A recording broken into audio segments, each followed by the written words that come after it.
Nous avons, depuis les années dernières et encore cette année, 2024, noté un rétrécissement de l'espace civique, notamment les dénonciations que nous faisions sur la liberté d'expression et le droit des médias, la liberté de manifestation pacifique n'ont pas encore bougé comme nous l'aurions souhaité. Il faut dire que le Bénin a ratifié un certain nombre d'instruments juridiques internationaux et s'est engagé à promouvoir et à respecter l'ensemble de ces droits-là. Les droits que nous célébrons, dont nous célébrons aujourd'hui les 76e anniversaire. Ces droits sont consacrés aussi bien par la Déclaration universelle des droits de l'homme de 1948 que d'autres textes internationaux, y compris des textes régionaux et notre Constitution nationale. Donc sur la liberté des médias, la liberté d'expression,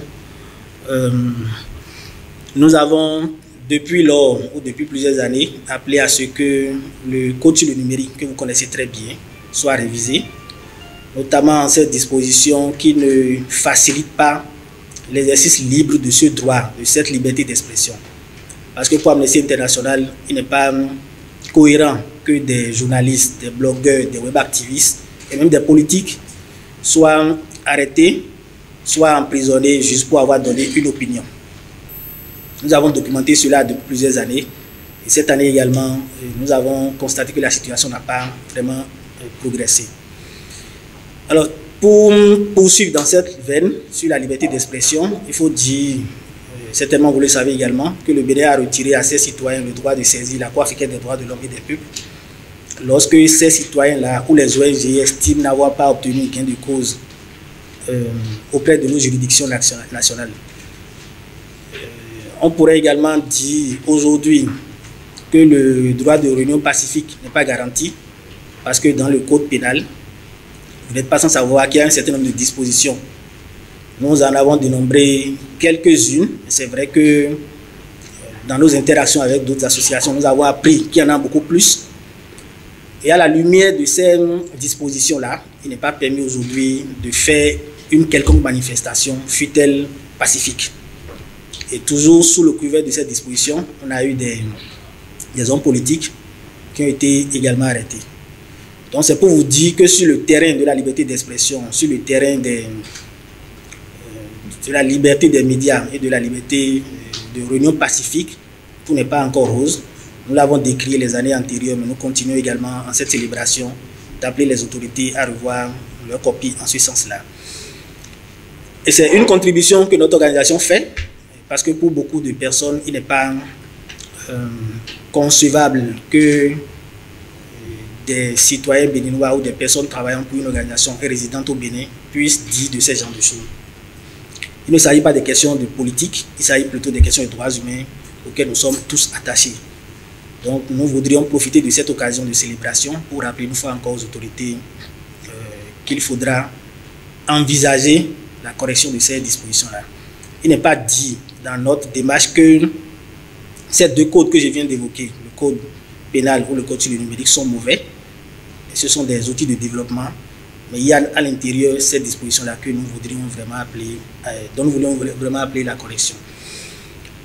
Nous ne manquerons pas de dire aussi, en, je dirais 2023-2024, que les questions de recours excessif à la force ont perduré.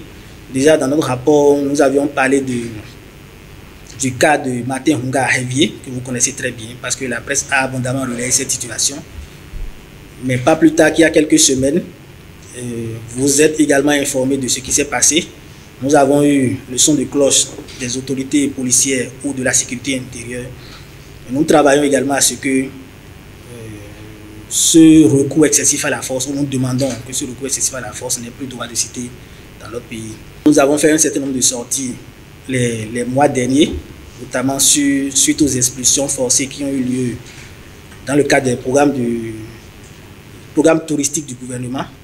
On a noté un certain nombre de manquements qui nous ont conduit à sortir un rapport. Et dans ce rapport, il y a eu des recommandations qui ont été faites aux autorités. Jusqu'à aujourd'hui, nous avons noté un début, je vais dire, d'action, notamment l'approvisionnement des personnes relogées, le site de relogement, je dirais, en eau et en électricité. Mais il demeure que des personnes affectées par ces projets, des personnes expulsées dans le cadre de ces projets-là, n'ont toujours pas été dédommagées. Ce qui devrait l'être avant ces dédommagements. Donc on appelle une fois encore les autorités qui, en temps, avaient promis de faire ce qui pourrait l'être, de tenir parole afin que ces personnes qui sont des Béninoises également puissent rentrer en possession de leur dû. Et sur 2023 ou 2024, puisque ça a débouché sur 2024, nous avons eu heureusement une autorisation de la part des autorités pour faire le monitoring des conditions carcérales. Vous n'êtes pas sans savoir que de 2016 à 2024, la population carcérale a presque triplé. Et de notre mission de suivi ou de visite dans ces prisons, on a noté un certain nombre de manquements sur lesquels nous sommes revenus dans un communiqué qui a été publié le 1er août dernier.